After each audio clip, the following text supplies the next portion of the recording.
Hi everyone, welcome to our channel where we share the best business and personal development books with you.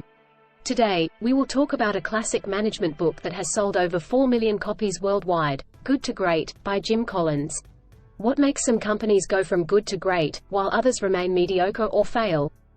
That's the question that Jim Collins and his research team set out to answer in this book. They studied 11 companies that made a dramatic leap from average or below average performance to exceptional results, and sustained those results for at least 15 years. They also compared them with 11 direct competitors that did not make the same leap, and 6 unsustained comparisons that did make the leap but could not maintain it. The result of their 5-year research project is a set of 7 principles that distinguish the good to great companies from the rest.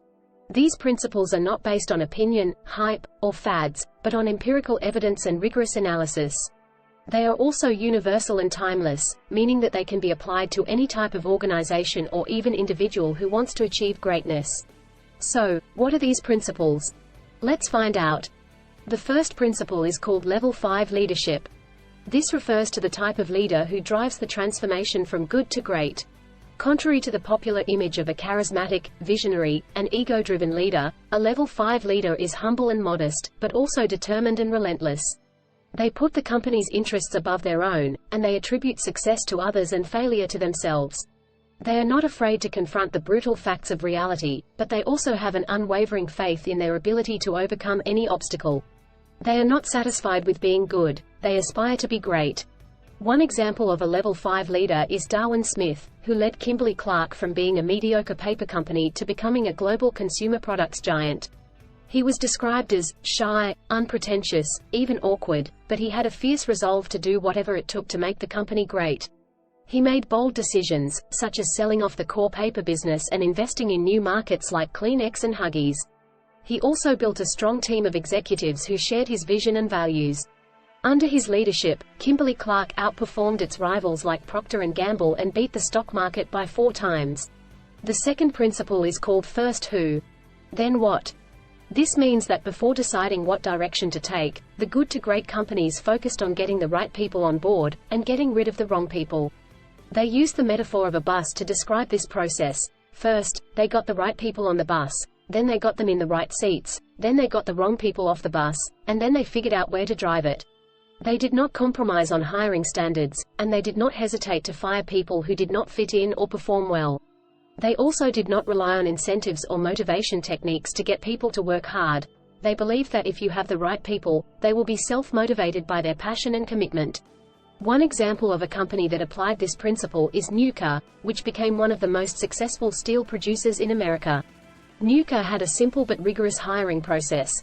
They hired people who were willing to work hard, learn new skills, and adapt to changing conditions. They also had a culture of accountability and meritocracy. They paid their workers based on their productivity and quality, and they fired those who did not meet their standards. They also empowered their workers to make decisions and solve problems on their own. By having the right people in place, Nucor was able to innovate faster than its competitors and dominate its industry. The third principle is called the Hedgehog Concept. This is based on an ancient Greek parable that contrasts a clever but scattered fox with a simple but focused hedgehog. The fox tries various strategies to catch the hedgehog, but every time it fails because the hedgehog rolls into a ball of spikes. The moral of the story is that it's better to do one thing well than many things poorly. The good to great companies applied this lesson by finding their own hedgehog concept, a simple idea that defines their core purpose and guides their actions. To find their hedgehog concept, they asked themselves 3 questions. What are we deeply passionate about? What can we be the best in the world at? What drives our economic engine? The intersection of these 3 circles is their hedgehog concept. One example of a company that used the hedgehog concept is Walgreens, which became the leading drugstore chain in America. Walgreens' hedgehog concept was to be the best, most convenient drugstore, with high profit per customer visit. To achieve this, they focused on opening more stores in prime locations, offering a wide range of products and services, and improving their operational efficiency. They also avoided distractions and diversions, such as expanding into other businesses or markets. By sticking to their hedgehog concept, Walgreens outperformed the stock market by 15 times. The fourth principle is called a culture of discipline. This means that the good to great companies had a culture where people were disciplined in their thoughts, words, and actions. They did not need a lot of rules or bureaucracy to control their behavior. They had a clear sense of direction and responsibility, and they held themselves and each other accountable for their results. They also did not waste time or resources on activities that did not align with their hedgehog concept. They had the discipline to say no to anything that did not contribute to their greatness. They also had the discipline to execute their plans with consistency and excellence, and to adapt to changing circumstances when needed. One example of a company that cultivated a culture of discipline is Abbott Laboratories, which became one of the most profitable pharmaceutical companies in the world. Abbott's culture was based on a simple but powerful principle: deliver superior performance or face the consequences. Abbott's CEO, George Kane, enforced this principle by setting high standards and expectations for his managers and employees, and by rewarding those who met or exceeded them, and firing those who did not. He also encouraged his managers to act like owners, not employees, and to make decisions that would benefit the long-term health of the company. By having a culture of discipline, Abbott achieved 15 consecutive years of increasing earnings per share. The fifth principle is called the flywheel and the doom loop. This refers to the contrast between how the good to great companies achieved their breakthrough results versus how the comparison companies failed to do so. The good to great companies did not rely on one big idea, one lucky break, or one charismatic leader to make them great. They relied on a series of small but consistent actions that built momentum over time, like pushing a heavy flywheel. Each push may seem insignificant by itself, but when added together, they create a powerful force that propels the flywheel faster and faster. The comparison companies, on the other hand, fell into a doom loop, a cycle of erratic and inconsistent actions that undermined their momentum and performance, like trying to jump from one spinning wheel to another.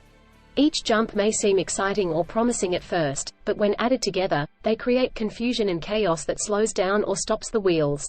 One example of a company that followed the flywheel principle is Gillette, which became the world leader in shaving products.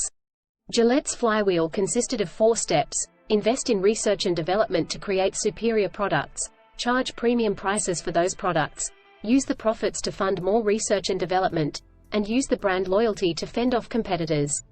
By repeating these steps over and over again, Gillette created a virtuous cycle that made it almost impossible for anyone else to catch up with them. The sixth principle is called the technology accelerators. This means that the good to great companies used technology as an accelerator of their momentum, not as a creator of it. They did not chase after every new technology trend or fad. They carefully selected only those technologies that fit with their hedgehog concept and could enhance their performance. They also did not adopt technology for its own sake. They used it as a tool to support their people and processes. They also did not let technology dictate their strategy. They used it as a way to implement their strategy more effectively. One example of a company that applied the technology accelerators principle is Circuit City, which became the top consumer electronics retailer in America. Circuit City was not the first to use technology such as barcodes, inventory systems, or point-of-sale terminals, but it was among the first to use them in ways that improved its customer service, operational efficiency, and profitability. Circuit City also did not let technology distract it from its core business. It stayed focused on selling electronics products and services, and avoided venturing into unrelated areas such as music or video rentals. The seventh and final principle is called the Hedgehog Concept, from good to great to built to last. This means that the good to great companies did not stop at being great. They continued to pursue an even higher level of excellence and enduring greatness. They did this by combining their hedgehog concept with a set of core values and a visionary purpose that transcended their financial goals. They also did this by creating a culture of learning and innovation that enabled them to adapt to changing environments and challenges. They also did this by developing the next generation of Level 5 leaders who could carry on their legacy. One example of a company that achieved this level of greatness is Wells Fargo, which became one of the most respected and successful banks in America. Wells Fargo's hedgehog concept was to be the best at running a bank, not necessarily the biggest or the most diversified. Wells Fargo's core values were integrity, service, and community, and its visionary purpose was to help its customers succeed financially. Wells Fargo's culture of learning and innovation allowed it to embrace new technologies and opportunities, such as online banking and cross-selling. Wells Fargo's leadership development program ensured that it had a steady pipeline of talented and humble leaders who could sustain its greatness. These are the 7 principles that Jim Collins and his research team discovered in their study of good to great companies. They are not easy to implement, but they are proven to work. If you want to learn more about how to apply these principles to your own organization or career, we highly recommend that you read the book, Good to Great, by Jim Collins. It is full of stories, examples, and insights that will inspire and challenge you to go from good to great. Thank you for watching this video. See you next time.